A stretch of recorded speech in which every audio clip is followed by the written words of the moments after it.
श्रद्धा पूर्वक कर ले तो उस दिन के भजन करने का 6वां हिस्सा उसको मिल जाता है। संभाषण, जैसे प्यार से हम श्रद्धा पूर्वक दैन्य भाव से किसी संत से संभाषण कर ले तो उस दिन जो संत का भजन हुआ है उसका 6वां हिस्सा उसको मिल जाता है।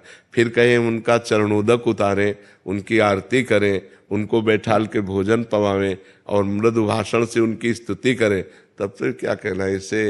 ये तो सीधे भगवत प्राप्ति का उपाय है, सीधे भगवत प्राप्ति का उपाय है। हरि को निज यस ते अधिक भक्तन यस पर प्यार। भगवान को अपने से अधिक अपने भक्तों की पूजा, अपने भक्तों का दुलार, अपने भक्तों का सम्मान प्रिय है। जो भगवान को रिझाना चाहता है वो भक्त को प्यार कर ले तो निश्चित भगवान उसके अधीन हो जाते हैं। भक्त आराधना से भगवान बहुत जल्दी प्रसन्न होते हैं। हमारे यहाँ भक्तमाल में वर्णन है कि भगवान है गर्भस्थ शिशु और संत है माँ। तो जैसे बच्चे को पुष्ट करना हो तो माँ को अच्छा अच्छा पवा दो तो बच्चे को अपने आप पोषण हो जाएगा। ऐसे गर्भस्थ शिशु की तरह भगवान है और उस गर्भस्थ शिशु की माँ स्वरूप संत है। अगर संतों को पवा दो तो उनके हृदय में विराजमान भगवान प्रसन्न हो जाते हैं। तो संतों की सेवा तो पर है कठिन, संत सेवा है कठिन। बड़े विलक्षण विलक्षण भाव के संत होते हैं। कोई कोई आचार्य कोटि के होते तो कोई कोई विलक्षण कोटि के भी संत होते। एक संत भगवान को एक भक्त खीर पवा रहे थे तो उनका 1 चम्मच और ले लो, मना कर दिया। उन्होंने 1 चम्मच डाल दिया और खींच के एक थप्पड़ मारा उनके। वो ऐसे गंभीर रहे। जब वो खा पी चुके तो साष्टांग दंडवत की। गांव के किनारे टिके थे, विचरण करने वाले थे।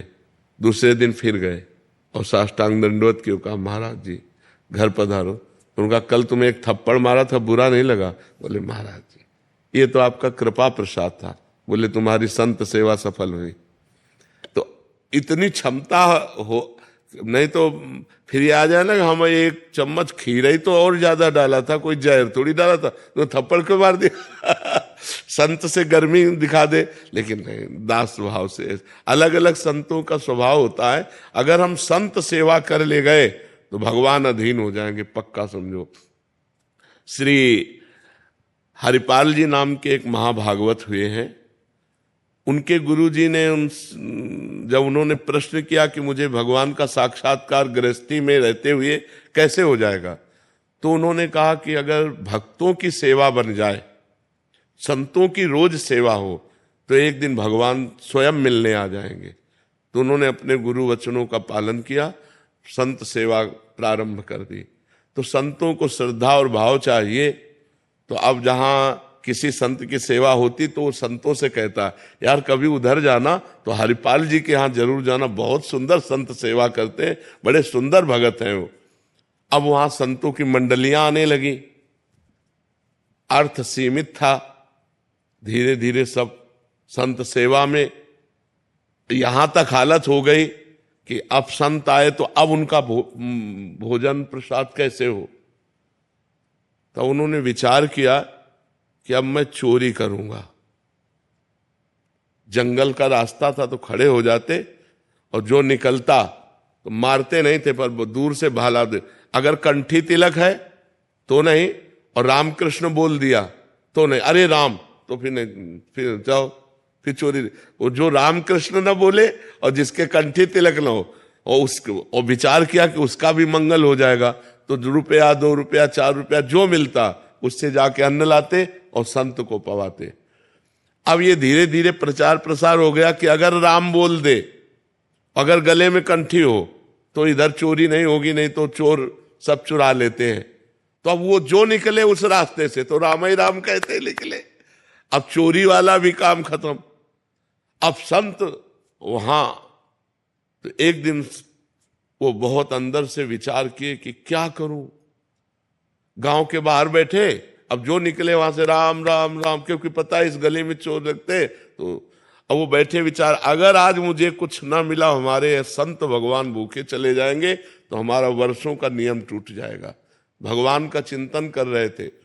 द्वारिकाधीश भगवान सजने लगे। ये हार, ये करधनी, ये बाजूबंद, सब स्वर्ण आभूषण, रुक्मिणी जी ने कहा प्रभु आज कहीं जा रहे हो क्या? बोले एक विचित्र भक्त है, उसके दर्शन देने जा रहे हैं। तो कहा प्रभु हम भी चलेंगे आपको? बोले जरूर चलो, पर पूरा श्रृंगार कर लो। रुक्मिणी जी ने भी पूरा श्रृंगार, भक्तमाल जी में चरित्र है, पूरा श्रृंगार किया रुक्मिणी जी ने भी। पर कहा देखो नाराज मत होना, हमारा भक्त विचित्र है और कोई भागवतिक चिन्ह नहीं, कोई तिलक नहीं, कोई कंठी नहीं, और परस्पर व्यापार की चर्चा करनी है। रुक्मिणी जी ने कहा ऐसा कौन भक्त की भगवान की चर्चा नहीं कर ली, तो कंठी तिलक नहीं, कोई भागवतिक चिन्ह नहीं, बस सांसारिक वार्ता करनी। जो ही झनन भनन करके भगवान प्रकट हुए रुक्मिणी जी के। हरिपाल जी ने देखा इतना धनी, आज तक ऐसा धनी हमने नहीं देखा, जितने आभूषण भगवान सेठ रूप में और उनकी पत्नी के रूप में रुक्मिणी जी। हरिपाल जी खड़े हो गए तो भगवान नजदीक गए और 2 असरफियां दी। वो कहा हम सुनते हैं इस जंगल में चोर लगता है, आप हमको पार कर दोगे? अरे बोले भाग्य खुल गए, हम तो पार ही कर देंगे। तो उन्होंने सोचा ये तो बहुत अच्छा हुआ, 2 असरफी पहले मिल गई और सारे आभूषण रास्ते में उतरवा लेंगे इनसे। बीच रास्ते में जब जंगल में पहुंचे तो भाला उठाया और भगवान की तरफ किया, कहा सारे आभूषण उतारो। भगवान तो आए थे उतारने के लिए, संत सेवा के लिए, देने के लिए। रुक्मिणी जी ने कहा सुदर्शन चक्र को याद करो। बोले इस समय सुदर्शन चक्र नहीं, बोले यही वो भक्त है जिसके लिए हम आए हैं। बोले प्रभु भक्त कैसा? बोले पहले सब उतार दो। उतार, अब अंगूठी नहीं उतारे तो उनका उतारो अंगूठी, इससे 5 संतों का भोजन होगा।